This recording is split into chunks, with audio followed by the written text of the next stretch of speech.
Aqui na página 12, Sim. em ocorrências, no item 3, sobre maturidade, está fazendo aqui uma referência, né, do traumatismo craniano, provavelmente aqui do parto fórceps, né, em relação à maturidade mental antecipada e também nas autorrecognições. Isso aconteceu comigo. Certo. O que é que leva a isso? É maior descoincidência? Olha, segundo o Salles, que era especialista nessa superdotação, eu já tinha visto os negócios na ocasião, ele me falou o seguinte, que para eu lembrar uma coisa muito séria, que na hora que o menino nasce, eles tiram o menino, põe de cabeça para baixo e dá um tapinha no traseiro dele. Para quê? Para ele começar a respirar. Na hora que ele começou a respirar, quanto mais ele chorar, melhor.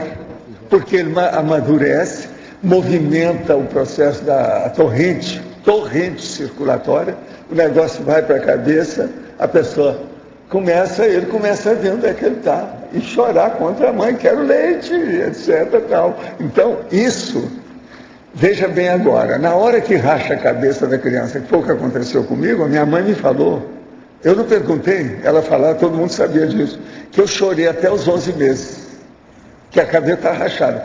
Conforme o jeito de mexer comigo, aquele de doer, eu gritava, né? Começava a chorar. Então, eles custaram a ver o que era. Você está entendendo? Foram ver com calma, que a minha cabeça estava toda... Eu tenho um sinal aqui ainda, de fora a fora, aqui, ó. Foi a minha primeira fratura craniana. Eu sou especialista no assunto, sabe? Como com sincobaia, né? Depois disso eu tive, mas aí já especializado desse lado, né? Com o nervo óptico. E outra coisa, mexeu na cóclea, esse barulho que eu sinto, ó. Isso é daí. Nunca mais ficou do mesmo jeito. Então a pessoa está aí, está se achando que é por deixar a criança mais desperta, porque geralmente a criança dorme quase que 23 horas. E outra coisa, eu depois, naquela ocasião, já sabia de alguns casos, mas depois fui estudar mais. Tem um monte de médicos, de sensitivo que passaram por isso e que desenvolveram o processo parapsíquico. Grandes médicos, você está entendendo? Aquela nossa amiga Aileen Garrett, que é irlandesa, ela passou por isso.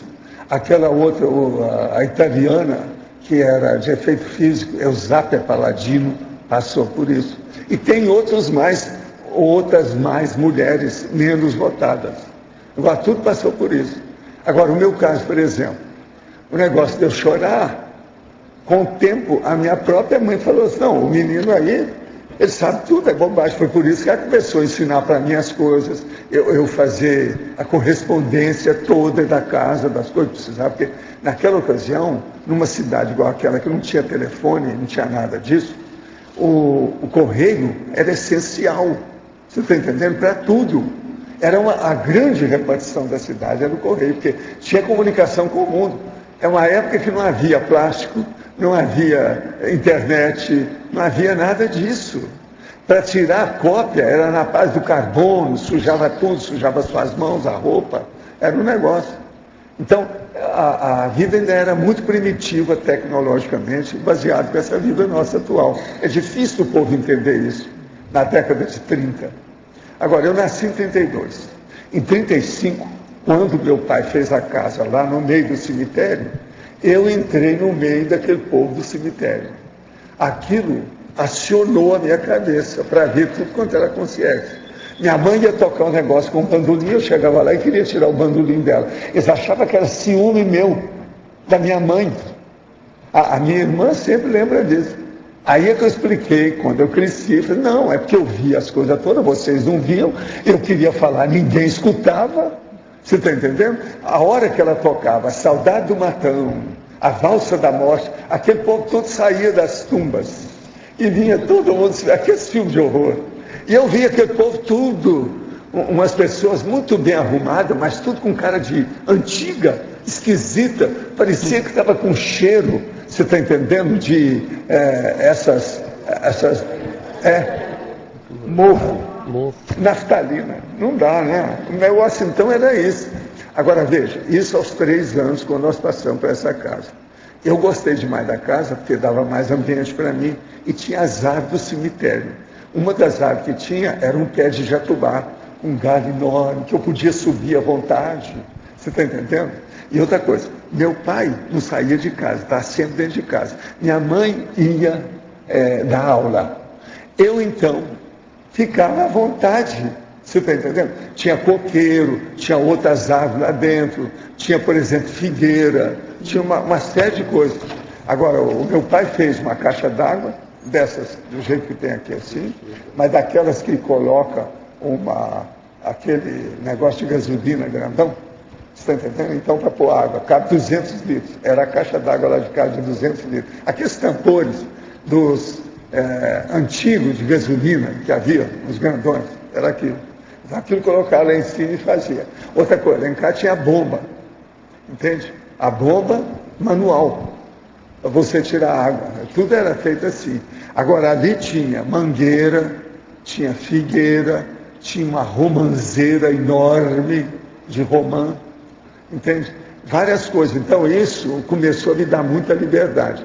Agora, quando chegou a noite, eu comecei a ver a concierge que perseguia meu pai. Aquilo começou a ficar mais nítido. E eu fui crescendo, o meu ambiente foi esse. Agora, outra coisa. Na verdade, a rigor, eu não sofri com nada disso. A minha infância foi até muito boa, com todas as loucuras do meu pai, doença, aquele negócio todo, o ambiente lá, minha mãe trabalhando demais. Eu ajudando os outros através do meu pai, porque eu é que levava as coisas para fazer assistência. A minha infância foi muito boa nisso. Outra coisa, Monte Carmelo era tudo uma cidadezinha do interior, né? Eu não sei quantos habitantes tinham, mas devia ter 5, 6 mil habitantes só. Era tudo pequenininho, todo mundo se conhecia, aquilo. Tinha umas coisas muito engraçadas lá. Por exemplo, tinha um cara que ele tinha um tabuleiro que vendia carne. Então ele já cortava a carne toda de manhã e andava com o tabuleiro nas costas. De casa em casa já sabia quem é que ia comprar. Então ali ele deixava 1 quilo de carne, outro quilo de carne. Você está entendendo? Tinha umas coisas assim engraçadas. Outra coisa, lá em casa, como todas as outras casas, de vez em quando eles compravam. Não, nós queremos um centro de laranja. Então eles mandavam 100 laranjas dentro de um saco, a coisa toda. Você tinha que arranjar um lugar, colocar numa bacia para chupar laranja. Toda a família chupava laranja através do centro de laranja. Esse centro eu nunca mais vi. Você já viu centro de laranja? A pessoa comprar ou vender centro de laranja. Isso era comum na minha terra. Em compensação, carne era mais difícil, até galinha era difícil. O que era mais comum era porco. Muita gente criava porco, matava porco e fazia banha através de uma prensa. Eu cuidava dessa prensa desde pequeno com meu pai, para fazer o processo da banha, entende, para cozinhar. Aqui de tantos em tantos meses, eles matavam um porco para fazer o negócio da família. Agora, isso é que foi a minha infância toda. Agora, que me ajudou, Hernandes, me ajudou demais isso aí. Eu reconheço que o negócio foi que me fez pensar. Outra coisa, eu não era igual às outras crianças, né? De muita bobagem, muita coisa. Eu queria era aprender as coisas, perguntava tudo. Ninguém me suportava por causa das perguntas. Que aquilo saturava todo mundo com o tempo. Então a pessoa que às vezes gostava de mim, às vezes era aquela pessoa que não sabia nada. Entendeu? Então essa eu não podia responder mesmo. Então essa eu gostava. Tinha um cara que era eletricista, chamava Vlad, e trabalhava nos postos de eletricidade da cidade. Entende como é que é? Então, aquilo ali, ele não sabia muito, ele só sabia mexer com aquilo. Então eu perguntava as coisas, eu falava assim, não, vamos estudar. Vamos estudar. Porque eu não sabia nada, eu nunca respondia nada que eu perguntava. Esse era meu amigão. E outra coisa, eles me davam apelido para tudo devido ao meu processo. Tudo que vocês pensarem de apelido, eu tinha. Mas o meu apelido oficial era Zuzu. Porque eu estava na mão da minha mãe, na época que eu chorava, e eles começaram a falar uma coisa, quando eu comecei a falar Zuzu, Zuzu e etc., eles pensaram que eu estivesse falando Jesus Cristo ou qualquer coisa.